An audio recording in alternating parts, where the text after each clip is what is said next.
यलया देवनगर महिला समूह डेंगी लुए नियन्त्रण यागु लागि पतिया लार्वा नष्ट यागु अभियान लिसे सरसफाई ज्याजु यागुदु महिला समूह अध्यक्ष शर्मिला महर्जने सभानायसी शनिबाजुको ज्याजुले एमाले ललितपुरिया इन्चार्ज हरिकृष्ण व्यञ्जनकार एमाले वडा नम्बर 9 कमिटिया अध्यक्ष गंगामान व्यञ्जनकार देवनगर टोल विकास संस्था अध्यक्ष सुनिल साक्य लगायत डेंगी लुए नियन्त्रण लागि सरसफाई महत्त्वकया नवनादिको खा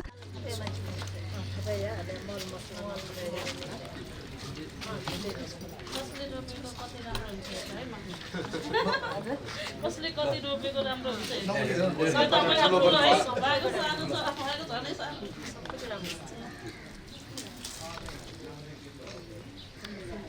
राम्रो काम चल्ने गरे राम्रै हुन्छ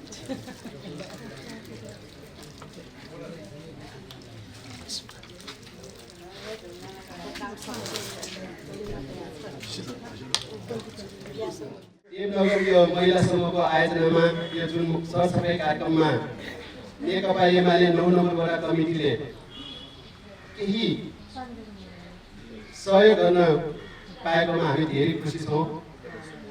यो सहयोग नेकपा एमाले 2079 सालको चुनावमा आफ्नो घोषणापत्र अनुसारको कार्यक्रम हो। 2079 सालको घोषणापत्रमा यदि नेकपा एमाले जित्यो भने यो काम हामी गर्छौँ भनेर हामी घोषणापत्र जारी गरेका थियौँ भने यदि जनताले हामीलाई अहिले 5 वर्षको लागि चाहिँ जनताको सेवा गर भनेर चाहिँ पठाउनुहुन्छ भने चाहिँ अर्थात् हामीलाई चाहिँ हामी नजिते तापनि हामी जनताको घर दैलोमा जनताको सेवामा हामी निरन्तर आउनेछौँ भन्ने हामी जनताको सहयोगको लागि हामी आउनेछौँ भन्ने यो उद्देश्यको साथ यो कार्यक्रम चाहिँ भएको हो। पहिले हामी फेरि अगाडि हामी सरसफाइ गर्दाखेरि हामी पुरुषहरूले गर्थ्यौँ, महिलाहरूको सहभागिता कम हुन्थ्यो। तर अहिले आएर ठ्याक्क उल्टो भएको छ, महिलाहरूको सहभागिता धेरै छ, पुरुषको सहभागिता कम भएको हामी पाएका छौँ। महिलाहरू अगाडि बढ्नको लागि सङ्गठित हुनुपर्छ, सचेत हुनुपर्छ। त्यसले मात्र देश विकासमा, टोलको विकासमा, वडाको विकासमा त्यसले मात्र राम्रो गर्छ भन्ने कुराहरू यसले प्रमाणित गरेको छ। अहिले हामी देखिरहेका छौँ यो देवनगर महिला समूह मात्र होइन कि धेरै ठाउँको महिला समूहहरू निकै सक्रिय छन्।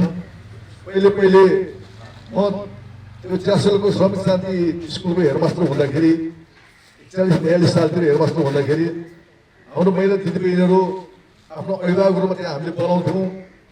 अनि बोलाउँदाखेरि तपाईँको नाउँ भन्नुको परिचय दिनु भन्दाखेरि लाज लाग्छ भनेर केही पनि नभन्ने महिला दिदीबहिनीहरू अहिले यस्तो किसिमको सहभागिता हुने र समाजको अगाडि यो समूहको अगाडि बोल्ने कुरा पनि अगाडि भएको कुरा मैले पाएको थिएँ। त्यो निकै खुसीको कुरा हो।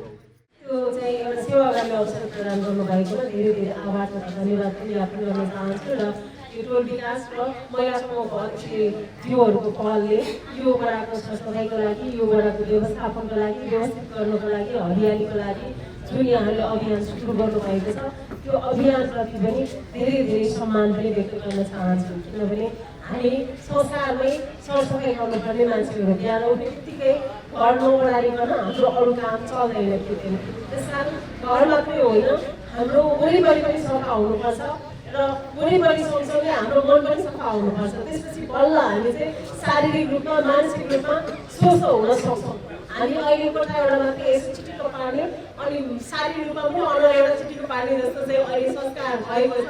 यो कुरालाई पनि हामीले चाहिँ निरुत्साहित गरेर आफ्नो घर, आफ्नो वरिपरिको वातावरण पनि सफा गर्नुपर्छ र आफ्नो शरीर र सँगसँगै मनलाई पनि सफा गर्न सक्यौँ भने मात्रै साँच्चै नै हामीले सोचेको जस्तो खालको समाज र यो नगरलाई हामीले समृद्ध बनाउन सक्छौँ। त्यसकारण यहाँहरूले यो अभियान जुन थाल्नु भएको छ यो अभियानको पूर्ण सफलताको शुभकामना पनि व्यक्त गर्न चाहन्छु। देवनगर महिला समूहमा आज उपस्थित गराउनु पाएको, महसुस गर्न पाएको धेरै खुसी। त्यही भएर यस्तो कार्यक्रम जहिले पनि राख्नु पाओस्, हाम्रो सपोर्ट यस्तो कार्यक्रममा महानगरपालिकाले हामीलाई धेरै सहयोग गरोस् आशा गर्दछौँ। हाम्रो उमेरहरूलाई बिन्ती गर्छौँ, हामीले चाहिँ उपार्जन गरेर महानगरपालिकाले चाहिँ हामीलाई चाहिँ वितरण गरिदिनुहोस् भन्ने बिन्ती छ। र यो देवनगर महिला समूह र देवनगर टोल सुधार समिति एउटै हो। यस कार्यक्रमको लागि यो कार्यक्रम भने दुवैको एउटै कार्यक्रम भएको हुनाले हजुरहरूले यति सहयोग गरिदिनु भएकोमा धेरै धेरै धन्यवाद छ।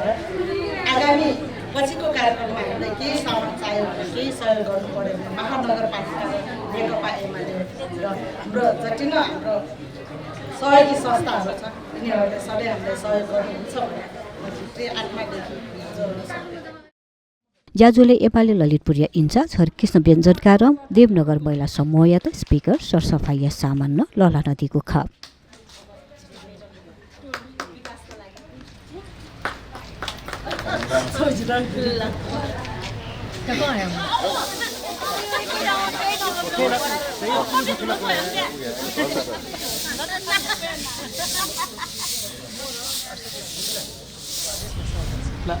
Không đấy.